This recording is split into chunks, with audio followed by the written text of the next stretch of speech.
Before you scroll past this, stop, drop everything, because Desmond Bane just delivered the most disrespectful fourth-quarter performance in recent NBA memory. 37 points total, 15 in the fourth quarter alone. Pure, unfiltered domination. Prime Kobe, prime Clay, prime Reggie Miller, all fused into one human flamethrower wearing a Magic jersey, and it sent Orlando to their first ever NBA Cup semifinals with a 117-108 demolition of the Miami Heat on Tuesday night at the Kia Center. This wasn't just another victory. This was a statement game, a coming-out party for a player who's been knocking on the door of superstardom for 3 years while most of the basketball world looked the other way. That door, Bane just kicked it off the hinges. Let's run it back so you understand this wasn't just another good game. This was winning time personified. Each bucket more audacious than the last. Each shot carrying the weight of a team trying to prove it belongs among the NBA's elite. Each possession, another dagger into Miami's playoff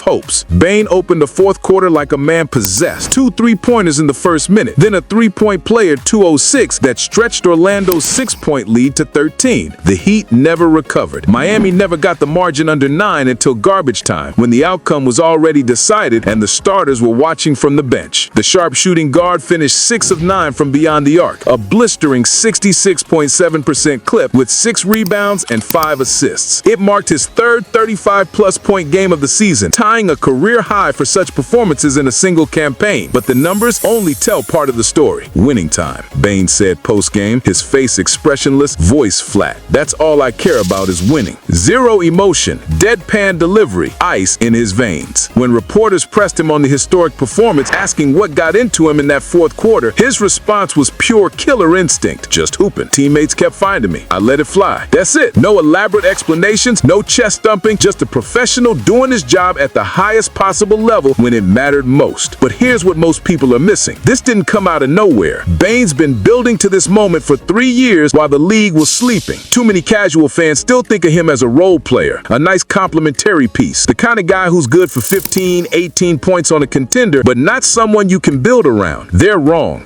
dead wrong, and Tuesday night proved it on the biggest stage the NBA Cup has to offer. Look at the progression. Rookie year, 2020-21, 9.2 points a game, 43% from 3 on low volume. Solid role player, nothing crazy. The kind of numbers that get you second-round draft pick recognition, but not much else. Year 2, jumps to 18 a game, maintaining that elite 43% shooting percentage, suddenly getting best shooter in the league whispers from analysts who actually watch film instead of just checking box scores. 2022-23, the breakout, 21.5 points, 40% from deep on 9 attempts a game. Top 10 in clutch scoring, top 5 offensive rating when he's on the floor. Advanced metrics screaming that this man was elite. People started saying, wait, is this Ja's second star? Last season, injuries slowed him down, but when he played, still putting up 24 a game, still hitting 40% from 3, automatic mid-range game that defenders couldn't stop even when they knew it was coming. This season, 24.5 points through 25 games, maintaining that 40% clip from deep on high volume. And now, this nuclear explosion in the NBA Cup quarterfinals that has the entire basketball world doing double takes. Check his last 5 fourth quarters before tonight. 14, 12, 18, 15, 11 points. The man's been living in crunch time all season, thriving when the pressure's highest and the defense is most locked in. This game was just a volcano finally erupting on national television. The victory came despite circumstances that would have broken lesser teams. Miami stormed out to a stunning 15-0 start, hitting their first 6 shots and looking like they'd run the Magic out of their own building. Tyler Herro drove for a layup less than 3 minutes in, and the Heat led by 13 points before Orlando even got on the board. The first quarter ended with Miami ahead 30-17, and the narrative seemed set. Young Magic team, overwhelmed by the moment, about to get sent home early from their first NBA Cup quarterfinal appearance. Then something shifted. Orlando outscored Miami in every single quarter that followed. Every single one. The resilience of this young squad, playing without their top scorer, facing a playoff-tested Heat team that's been to the finals recently, never wavering despite that horrific start. That's the kind of character that championship teams are built built on. Making it even more impressive is Orlando played without Franz Wagner, their leading scorer, sidelined with a high ankle sprain, expected to keep him out several weeks. That's their primary offensive weapon, the guy who orchestrates so much of what they do, gone. And they didn't just survive, they dominated. Paolo Banchero, himself returning from a 10-game absence due to a groin strain, contributed 18 points and 7 rebounds. His presence alone created spacing problems Miami couldn't solve. Jalen Suggs added 20 points, playing with the defensive intensity and offensive aggression that's made him one of the league's most improved players this season. "We need these reps. We need to play in these meaningful games," Bane explained. "We're a young team trying to make something happen like a run, so we need these moments." And this was a moment, the kind that defined seasons, the kind players remember decades later. The Magic improved to 5-0 in cup play and won for the 11th time in 15 games overall, a winning percentage that will put them among the elite if sustained over a full season. This is pick your poison basketball at the highest level. Guard Bane on the perimeter and Banchero dominates inside. Collapse on the paint and Bane torches you from deep. There's no good answer. Miami's shooting woes told the story of their demise. The Heat finished just 8 of 33 from three-point range, a brutal 24.3% that left points scattered all over the hardwood. You can't win playoff intensity games shooting like that, period. Tyler Herro, who scored 20 points and played well in spurts, missed all 6 of his attempts from deep. All 6, including an open look that could have cut the deficit to 4 with 37 seconds, potentially making things interesting. It rattled out, game over. Norman Powell led Miami with 21 points, while Bam Adebayo and Andrew Wiggins each added 19 in the Heat's 4th straight loss and 3rd defeat in Orlando this season. They've got their number. 3 times Miami made the trip up I-95 this year. 3 times they went home disappointed. For a Miami team that entered the season with playoff aspirations, this has to sting. 4 straight losses. Questions mounting about whether this roster has enough to compete in the brutal Eastern Conference, and now watching a younger, hungrier team advance to Vegas while they pack their bags. Oh, and to everyone calling the NBA Cup Mickey Mouse, y'all went real quiet tonight. All season long, the critics have been out. It's just a meaningless tournament. Nobody cares about this made-up trophy. Wake me up when the real playoffs start. Man put up historic numbers in a tournament you swear doesn't matter. Funny how that works. Funny how when your team loses, it's because the cup doesn't matter, but when players are pouring in 37 points and teams are diving for loose balls like it's Game 7 of the finals, suddenly it looks pretty meaningful. The NBA Cup has delivered exactly what it promised: competitive, high-stakes basketball in December. Teams playing with playoff intensity, players elevating their games on a national stage, fan bases actually caring about results in a month that used to feel like an extended preseason. The prize money matters. The Las Vegas trip matters. The chance to win something, anything, in a league where only one team gets to celebrate at the end matters. And Tuesday night proved it. In Tuesday's other quarterfinal, the New York Knicks completed the Eastern Conference bracket with a commanding 117-109 victory over the Toronto Raptors. Jalen Brunson was unconscious early, torching the Raptors for 35 points total, including 20 in the first quarter alone. He hit 7 out of 9 from the floor and 4 out of 6 from 3 in the opening frame, setting the tone before Toronto could even settle into the game. Josh Hart added 21 points alongside Brunson, and Karl Anthony Towns posted his 17th double-double of the season with 14 points and 16 rebounds, second most in the NBA this campaign. Towns has been everything the Knicks hoped for when they traded for him, providing elite rebounding, spacing, and a legitimate second scoring option alongside Brunson. Defensively, the second quarter was amazing, Hart explained. "We only gave up 13 points, and that's where we were really able to build our lead and put the game away. It's about winning every game, winning every possession. If you do that, you'll get to the end goal." The Knicks used a devastating 19-4 run to open the second quarter, turning a manageable 35-30 deficit into a commanding 54-43. By halftime, they'd stretched it to 69-52, and the outcome was never in doubt. Brandon Ingram led Toronto with 31 points, showing flashes of the offensive brilliance that made him an all-star. But no other Raptor reached 20 points, exposing the lack of offensive depth that's plagued them all season. They suffered their 6th loss in 7 games and their 10th straight defeat to New York, a streak that's becoming downright embarrassing for a franchise trying to rebuild respectability. The Knicks, who fell in the quarterfinals the past 2 years, finally broke through. They won for the 8th time in 9 games, riding momentum and defensive intensity that has them looking like legitimate contenders in the East. Orlando and New York will face off Saturday at 5:30 p.m. Eastern in Vegas, with the winner advancing to next Tuesday's NBA Cup final. It's a fascinating matchup. The upstart Orlando, playing with house money, led by a 26-year-old in Bane who's just entering his prime, against the veteran Knicks, led by Brunson and towns, playing in the biggest media market in the world with championship or bust expectations. Youth versus experience. High-flying offense versus gritty defense. The future of the East versus the established contender. Here's the wildest part about Bane. He's only 26. He's just now entering his prime. We might be watching a future top 15 player develop in real time, and half the league still treats him like a role player. How long can that continue after performances like this? Real talk. Drop your thoughts in the comments. Is this the greatest single game explosion you've seen this season? Is Desmond Bane a top 20 player in the NBA right now? When Franz Wagner returns, are the Magic legitimate title contenders in the East? Is the NBA Cup actually fire now, or are we still pretending it doesn't count? One thing certain after Tuesday night, Desmond Malik Bane just put the entire league on notice. The whispers are over. The question marks are gone. This man is a certified bucket getter at the highest level. And if you're a Western Conference team watching this unfold, you better hope you don't see Orlando in the finals, because this Magic team, led by Bane's unconscious shooting and Banchero's versatility, is playing with the kind of confidence that makes deep playoff runs possible. We out. Peace.